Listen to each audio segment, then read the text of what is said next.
Hello, church family. Today we're going to be continuing our study in Psalms, and we're going to be looking at Psalm 6. And as we do that, we're going to be looking at some Hebrew features of poetry, and then we're going to look at some genre features of the type of psalm that this is. So let's just start by reading the first line, and this is actually part of the text of Psalms.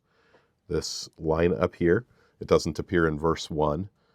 But actually in the Hebrew text, it would appear as verse 1. And it says, to the choir master. If you look at those texts in 2 Chronicles, David is preparing the singers and the people to lead worship in the temple. So he's writing this to the choir master, right, the person who would lead, and it's set to stringed instruments, like the lyre. According to the Sheminith, this is probably the tune that it's set to, and it is a psalm that is written by David. So that's all part of the text. It's just giving us kind of the context. We don't know what this tune is, right? The Sheminith, but there we go. So now let's jump into the content of the psalm, and here what we're going to see in this psalm is we're going to see a category known as lament for part of it, and we're going to see that especially right here where it says, "How long, O Lord, how long?" And wherever somebody laments one's condition and laments what's going on around them, we see this category. It's actually the most frequent kind of type of psalm and category of psalm. But let's look at the context of this lament. O Lord, rebuke me not in your anger, nor discipline me in your wrath. Be gracious to me, O Lord, for I am languishing. Heal me, O Lord, for my bones are troubled. My soul is greatly troubled. But you, O Lord, how long? So these first three verses are going to kind of form the introduction to the psalm. And he talks and he says, "O Lord," right? He's addressing God, and then he's going to use in this.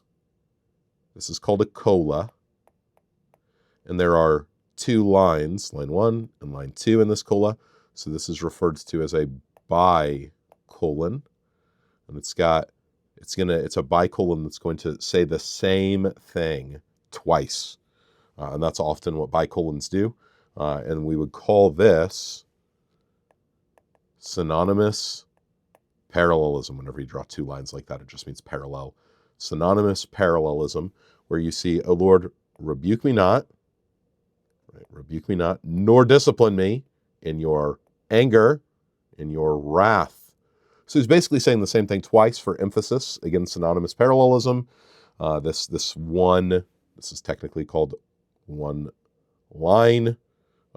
This is cola 1, cola 2. It's a bicolon. I'll probably just refer to this as a line and this as a line in the future just for ease of speech, but he's saying the same thing to emphasize the same point. Lord, don't rebuke me or discipline me in your wrath, your anger. But instead, a petition here, be gracious to me, O Lord, for I am languishing. He's giving us his condition. He's languishing. Heal me. So be gracious to me. Heal me, O Lord, for my bones are troubled. So again, we've got the same thing going on here. So we've got this is a cola, this is a cola, and we've got another bicolon, two lines. And this is just going to be a series of bicolons all the way down. And in this one as well, we have synonymous parallelism. He's saying the same thing twice. Be gracious to me, heal me. I am languishing, my bones are troubled. So he's just saying the same thing. My soul also is greatly troubled. But you, O Lord, how long? So here we get to the question, right? So he's making this petition of God, don't rebuke me, but be gracious to me. And then he's giving his condition, my soul is troubled. And what is his condition? His condition is lament. He's lamenting before God. He's crying out from his heart. And this is what we do as Christians. We often face difficult times, or people in general face difficult times. And what should our response be? To cry out to God. And when we cry out to God, what are we going to ask him to do? Well, be gracious. We're going to ask him to turn, O Lord, and deliver my life. Save me for the sake of your steadfast love. So he's going to, again, say similar things here, but he's going to add on to it a little bit. There's going to be some progression of thought. Deliver me, save me. But why is he going to save him? For the sake of God's steadfast love. So when we lament, we know God's character. We cry out to God, but it's not a crying out that's based upon some only emotional feeling that we have. Our emotional feelings are always going to be grounded and tethered in an understanding of who God is.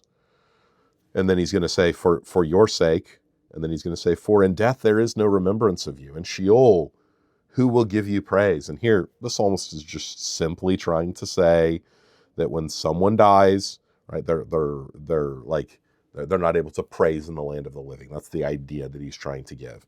So don't overread that text. In the word death and the word Sheol are working, right? No remembrance of you, who will give you praise, right? So he's not saying that there's a complete forgetfulness of God in death, or that death is all that there is. We know that that's not what the Bible teaches. We could go to Daniel 12. We could go to to 1 Corinthians 15 when it's talking about resurrection.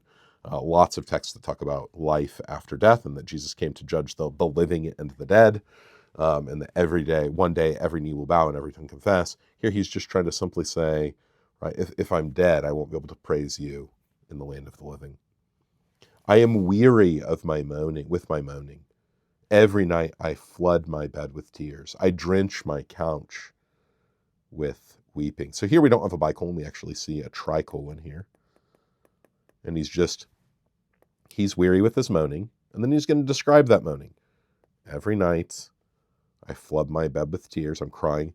I drench my couch with weeping. He's saying that. So then within that, there's these two, which, again, synonymous parallelism. He's just giving us his condition, his lamenting condition again. My eye wastes, right? How does his eye waste? Well, his eye wastes because he's crying and weeping.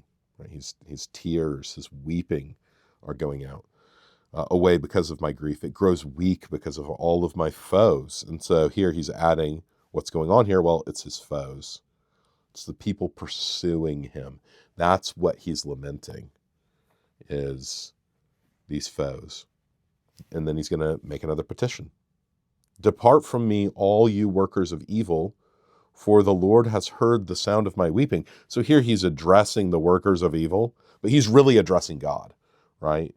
Depart from me, all you workers of evil, for the Lord has heard the sound of my weeping. God has heard my crying. God has heard my weeping, and God is going to answer. The Lord has heard my plea. The Lord accepts my prayer. So again, we've got that parallelism on a bicolon, colon 1, colon 2, right? Where he's saying the same thing. And what is he focused on? He's saying, how long, O Lord, will this happen? How long will my enemies, my foes be around?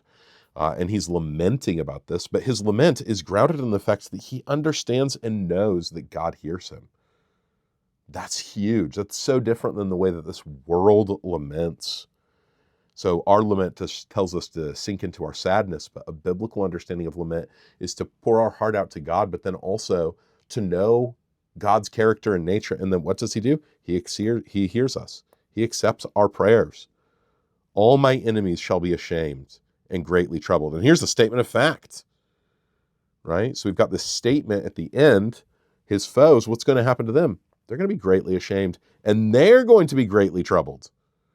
Remember when he talked about how he was greatly troubled up here? They're going to be greatly troubled.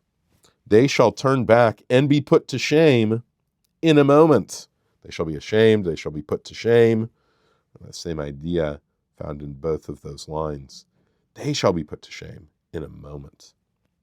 So all of this psalm is using that repetition of language. It's using this the language here and like the language here, but even the synonymous parallelism between lines in order to reinforce points.